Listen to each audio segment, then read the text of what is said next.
seem to cope at all. Hope you gon' be there for me if I ever lose it all. But I'ma grind until I make it. All this fussing and accusing, baby girl, I just can't take it. And I know you missing me because that shit just drive you crazy. And I love you like a drug, it's like you always got me fiending. Keep my feelings to myself, she's like I'm fighting with these. What's good, YouTube, man? It's your boy Ben. You already know what's going on. We back with another reaction video, man. Today we got something different. Like I said, we doing everything different. Just trying to do shit. See what's popping. See what the videos do. What the feedback I get from these videos. You feel me? Hope everybody having a good day, man. Before we go ahead and get into the video, make sure you smash that like button. Hit that sub button if you know. You feel me? And show some love to your boy. But excuse me. Today we gonna find out a little bit dig deep into this rap beef shit. We gonna react to this 051 Young Money, the most hated gang in Chicago. And everybody know about 051 because of one person, 051 Belly, and that nigga, like, that's why everybody know about this nigga. But we gonna go into the vision, see what they talking about in this business, see what this gang shit go. Like, I don't know, bro. Like, these niggas just, I was just watching a little bit of it before I started it, but these niggas, y'all for sure different, bro. Y'all different, bro. Me, but y'all, they know what y'all think of the video though, but we gonna go ahead and get into the video. Most drill fans know all about the war between the BDs and GDs in Chicago, but one of the most savage sets in the city has beef with both of them. 051 Young Money went to war with everyone and allegedly dropped over 40 bodies in the streets. And today we're breaking down how they became the most hated and feared gang in Chicago. The Black Disciples and Gangsta Disciples have a lot of different sets in Chicago. Sets like 600, THF 46, and Whole Block all rap BD, but they got their own thing going on too. 051 Young Money is different. They're a renegade set with a lot of dudes who rap Mickey Kobe's, but there's some BDs and GDs in there too. Bro, it's so much that come with this Chicago shit, bro. Like, every time you watch a video like this, bro, it be BDs, G's, Cricky crew, this crew, that crew. Like, bro, how many motherfucking factions and sanctions and different branches and motherfucking gangs y'all got, bitch? Chill out, bro. Like, damn, bro. It's a gang for every street, every corner, every neighborhood, every apartment complex. Bitch, and they all connected somehow. Being a renegade set means they not clicked up with as many crews because they can pretty much beef with anyone. But back in the day, the 051 dudes wasn't even really active in the streets. They started out as a bunch of homies who just hung out and played basketball. But in 2008, that's how everybody started out. One of the original members was shot and killed, and it sparked a wave of violence that allegedly led to over 40 murders in the city. In 2008, 051 was cool with another set called Drexside, and that's what made the situation coming up even more shocking. A dude named Los was one of the first members of 051, and on March 13, 2008, he was outside his house with his homies celebrating his birthday. A dude from Drexside named Franco rolled up in a van to drop a couple people off at the party, and it ain't seem like there was any issues. But when Los went up to the van to talk to Franco, the situation went left. It's not clear exactly what happened, but Franco upped his strap and shot Los twice. Los fell to the ground, and that's when Franco popped him 3 more times and sped off from the scene. Los getting killed was what made the rest of 051 start getting more violent, but the cops caught Franco before 051 could, and Franco ended up getting hit with a 55-year sentence for killing Los. Los dying had a major impact on the crew, but a few months later, they suffered the loss that turned them into one of them. So they really saved that man. That 55-year sentence really saved them, because they were going to get his ass. I mean, it ain't really saving because he's still alive to wait for 55 years. But, like, you alive still. It's like, you alive, nigga. Damn. One could. And Franco ended up getting hit with a 55-year sentence for killing Los. Los dying had a major impact on the crew. But a few months later, they suffered the loss that turned them into one of the most savage gangs in Chicago. 051 Zico was another one of the OGs in the crew. He was heavy into basketball and played in college, but he allegedly kept one foot in the trenches and was killed one day while visiting home from school. Zico was walking down the block with a homie when he got into an argument with a dude named Lakeith, who repped a BD set called THF 46. THF and 051 wasn't really beefing back then, and it looked like it was more of a personal situation that went left. But Zico was shot and killed, and it changed everything for 051. Lakeith did the race and went to Indianapolis to get away from the cops. But around a year later, they found him after someone tipped off his location. Lakeith caught a 27-year sentence for killing Zico. 051 had lost 2 top members in just a few months and weren't really known as shooters back then, so nobody expected the brutal wave of violence that was about to come. The first body 051 allegedly caught was a dude from THF 46 named Quinn. On April 8, 2011, Quinn was standing on the block with some homies when someone hopped out of a whip and started shooting. 2 guys caught a few shots and survived, but Quinn was hit in the head and died. Nobody ever got booked for his death, but dudes from 051 claimed to hit on social media. But that wasn't the only THF affiliate they allegedly killed that year. A few months later, in July 2011, another THF affiliate named Tony was walking down the street when someone ambushed him and started letting off shots. Tony hit the ground, and that's when the shooter stood over his body and finished him off. 051 wanted to let everyone know. Nigga, somebody walk up to you, shoot you, right, from a distance, then walk up over you and stand over you. Nigga, that's personal, bitch. That's real personal. As personal as it get, nigga. You just know, he just know in that moment of time, nigga, I know who this for. I ain't letting you go, nigga. This is, you gone for good. Like, ain't no, none of that. Boy, y'all nigga dangerous, boy. Who was behind the hit, and they claimed Tony's death all over social media too. Later, news broke that the cops thought an 051 member named Lil Mark was the one who took Tony out. But Mark's crazy story was just getting started. Mark's homie T Streets was the one who allegedly drove Mark when he killed Tony. And just a few months later, the ops clapped back and killed T Streets while he was sitting in his whip. THF 46 was 051's biggest ops, but they had issues with other sets at the same time, like 600. There's rumors that some 600 dudes was on the hit when T Streets died. And 4 months later, 051 got their revenge.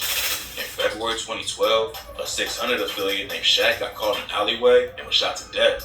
051 Melly's probably the most famous dude from the set, and he allegedly killed Shaq with his homie 051 Kiddo. After it went down, Melly clowned Shaq for laying next to a garbage can and smelling like one. Then in a wild video where he was talking to his niece, Melly said, "I'm one of those type of guys that be in the dark waiting for you when you gotta go pee at night.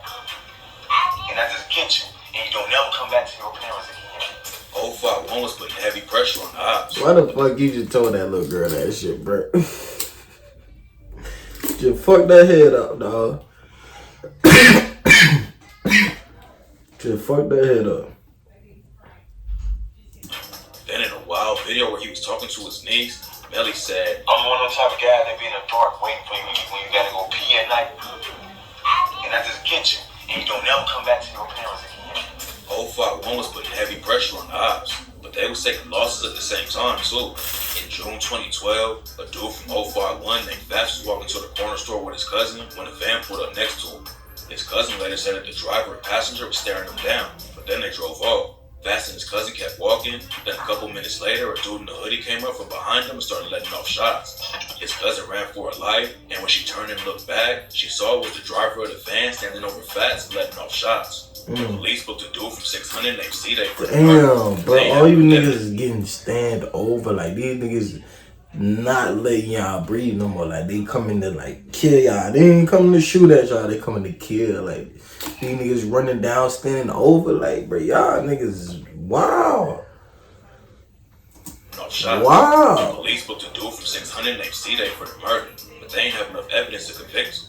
After he was released, C-Day pretty much confirmed he was the shooter on social media and did Fats and Zico in the same post. 051 wasn't gonna let up though, and right after Fats died, 051 allegedly caught another op from THF named Black.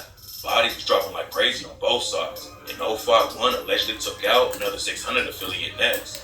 According to reports, 051 Kiddo caught 600 tricks while he was sitting in his car. 051 was already making a name for themselves as one of the wildest sets in the city. But what happened next took everything to another level. At the same time 051 was putting pressure on their ops in the street, a rapper named LA Capone was blowing up in the drill scene. Capone came up in Chicago, but ended up moving to Atlanta in middle school to live with his dad because his mom wanted him away from the streets. Capone met Lil Yachty and a bunch of other future stars while he was out there, and probably would have ended up making it in the rap game. But after his dad died, he moved back to Chicago and jumped straight into the trenches. Capone linked up with 600 and was... That should be crazy, bro. Like, you got out. Your dad got out. He got you out of there. You seen what was coming for this nigga. And Capone was hard. He was coming out. It's crazy how he died, too. But you should not. Why would you move back, bro? Your dad not even there. Like, why would you move back to that shit? No, dog. I wouldn't. Rest in peace to that man, though. Putting in work in the streets at the same time, he started taking rap seriously. It didn't take long for the street drama to catch up with him though. And in 2012, he got shot for the first time. He made it through and started popping off with tracks like Murder and So Loud. And at the time, fans thought he could hit the same level as Chief Keef and Lil Durk. He was getting noticed by major artists like T.I. and Waka Flocka Flame, and Capone almost made it out of the streets. But before he even released his debut project, someone caught him outside the studio and shot him twice. Capone was rushed to the hospital but died later that night. And Big A, Miko, Rockhead, and Lil Mick from 051 were named as the shooters. Miko, Rockhead, and Lil Mick all caught decades behind bars for the hit, but the ops caught up to Big A before the police could. 051 didn't have a lot of rappers like the GDs and BDs they was beefing with, but 051 Lil Mark hopped in the booth and started putting pressure on them in the studio with tracks like Blackin', where he raps, BDK Shorty, that's the movement. 300 ain't with the shits, 600 ain't with the shits. E-Day boy, you don't get tricks. Still Young Money, never switch. Then in March 2014, he dropped a remix to Lil Durk's track Competition called No Competition and called out a ton of BDs with bars like Baldy Pack, Mosky Pack, Tasty Pack, Lil Rob Pack. Wake up, ate a bowl of tricks. While I was blowing on D-Thing, riding down the steep drop. Think I'm finna OD. Took a trip to LA, while Keita man, she broke me. And my niggas doing drills, you can ask 4-6. Niggas talking about Lil Fathead, that right there leave cats dead. Mark had potential to blow up in the drill wave, but just 3 days after he dropped the track, he was caught at a bus stop and killed. Right after it went down, D Rose posted a video from the scene, and street rumors say it was him, King Von, and Twilla from THF 46 who took him out. And Von allegedly even self-snitched about it on Twitter. Lil Mark was murdered just 3 years after his brother Tuka got killed at another bus stop and sparked a war between the GDs and BDs. Tuka was allegedly murdered by O.D. Perry and some other BDs, and that's when the GDs clapped back and killed O.D. O.D.'s death was a huge loss for the BDs in Wick City, and that's when they changed their name to O-Block and sparked a whole new wave with murders in Chicago. Tay 600 did Spark and Tuka on the track with the shits and raps. Say fuck LA, you get killed in the same day. Lil Mark and Shondale, they got killed in the same way. All black, that's my gear when I play in that gangway. Lil Mark's death was a big loss for 051. And that's when 051 Melly went on a killing spree that earned him the nickname Gravedigger of Chirac. A few months after Mark died, Lil Durk and his cousin Newski were riding around the city and stopped at a store. While Durk went inside, Newski stayed in the whip. He was sitting there waiting for Durk to come out when the shooter walked up and started letting off shots. Newski got hit and tried to drive off. Dirk really dodged death right there. That's how you know God saved that man right there. Dirk got out. He told Newski to come out. Newski sat in the car. That nigga walked up, shot Newski, killed Newski. Dirk in the story. Boy, you got spirit, boy. I'm out when the shooter walked up and started letting off shots. Newski got hit and tried to drive off, but he crashed the whip and ended up dying on the scene. Durk had just signed Newski to his OTF label a few days earlier, but Melly allegedly took him out before he could make it out of the streets. The bus stop where Lil Mark died was used to diss him and the rest of 051. And THF TP even dropped a track called Bus Stop and filmed a video at the same spot Mark died while he rapped. Because you know niggas hot, we known for sending shots. Smoking Mark with my bros, got my eyes bloodshot. I'm on my block, came from the bottom, I'ma make it to the top. Don't get your ass found like your homie by that bus stop. Dirk's manager, OTF Chino, was in the video too. And Durk had just sent a shot at 051 on the remix of Benito and raps. Bitch, I'm riding through the ops, finna go and shoot Young Money up. Melly already wanted revenge, but the disrespect made him go even harder on his ops. He allegedly caught OTF Chino while he was sitting in a parked car, then dissed him on IG Live after it went down and said he was eating a Chino burger. It's like your piece. Yeah, Chino burger. That's what they said. Melly was putting crazy pressure on the BDs. That nigga So got the dude named THF Raheem allegedly bodies his already. homies and started letting off shots. Melly, 051 Ario, and another homie all got hit, but Raheem didn't kill any of them. And that's how he ended up dead right after it went down. Ario allegedly clapped back not long after he got shot and killed Raheem. Raheem was the stepson of THF Bezu, who was one of the set's top shooters. Bezu and Melly was definitely ops, especially after Raheem got killed.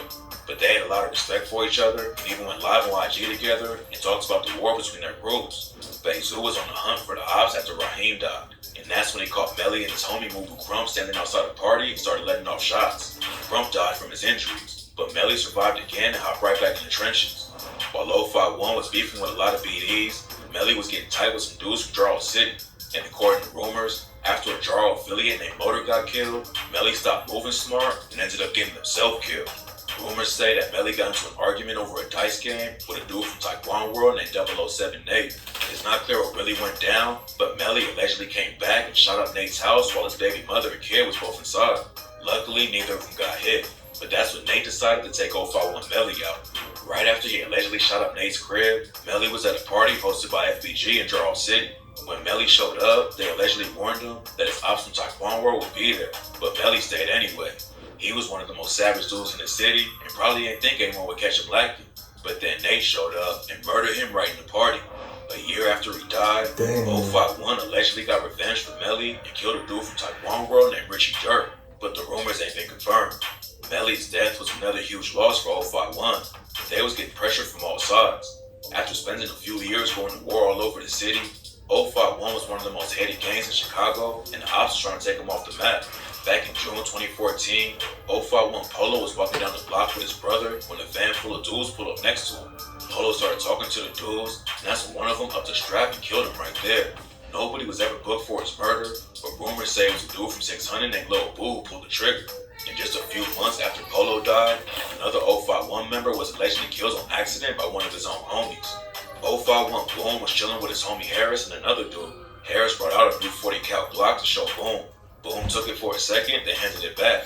And that's when Harris pointed it at his head and accidentally fired a shot point blank into Boom and killed him. 051 was taking a lot of losses, but they were still active in the streets. And in 2015, they allegedly took out one of the 600's top shooters, Lil Boo. Boo was walking down the street when a car pulled up next to him. Before he could do anything, a shooter was already hopping out and letting off shots, and Boo hit the ground. He was found dead laying next to a car tire, and someone took a picture of it. And after the photo started going around, his ops started dissing him by calling him tire head. That same year, the ops clapped back and killed 051 Wayne.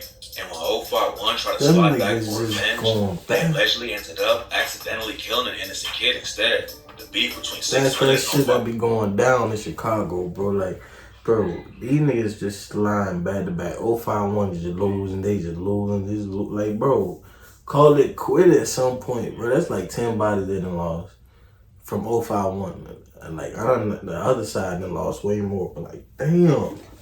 And you got kids, bro, like, y'all just no regard. Allegedly ended up accidentally killing an innocent kid instead. The beef between 600 and 051 was starting to die down, but the tension with THF 06 was crazier than ever. In 2016, THF allegedly murdered 051 T Berg while he was standing on the block, but it ain't take long for 051 to get revenge, and they allegedly shot a THF affiliate named Trayvon and left him dead in the alley just a few months later. Then less than a month later, THF allegedly caught another 051 member named Sharp Mac Lackin and killed him. By that point, dozens of people had already died in the war, but the violence wasn't over yet. 3 months after Sharp Mac was murdered, 051 left another dude from THF dead in the streets. Bobo was facing murder charges and serving time in Cook County Jail, but then the case got dismissed because it took too long for trial. He was still facing robbery charges and had a $100,000 bond, but one of his homies showed up to bail him out. Bailing your friends out of jail is a solid move, but it ended up getting Bobo killed just a few hours later. He was in the whip a few blocks away from the jail when someone pulled up and started letting off shots, and Bobo died on the scene. No one ever caught a case over his murder, but the cops think 051 was behind the hit. 051 started out as a bunch of friends who pretty much just chilled and played basketball. But when they hopped in the trenches, they started some of the deadliest, most brutal beef that Chicago has ever seen. Their wars with THF and 600 have slowed down a bit, but they still active in the streets today. Unfortunately, too many people have died on all sides for them to ever squash it. Rest in peace to everyone who lost their lives. It's just fucking crazy in Chicago, bro. Like, I know it's shit that happen everywhere, but like, bro, that is fucking beyond. Like, I don't know, bro. Like, and then like, it's just fucking, it's fucked up, dog. That shit fucked up. But that 051 Young Money, the most hated gang in Chicago. We're gonna do some more. We're gonna do some more dirt, the BDs and the fucking GDs and all that other shit. But I'll forward that video. Let me know your thoughts in the comments. Make sure you hit that like button, hit that sub button if you new, man. Show some love. But until the next video, your boy Ben out.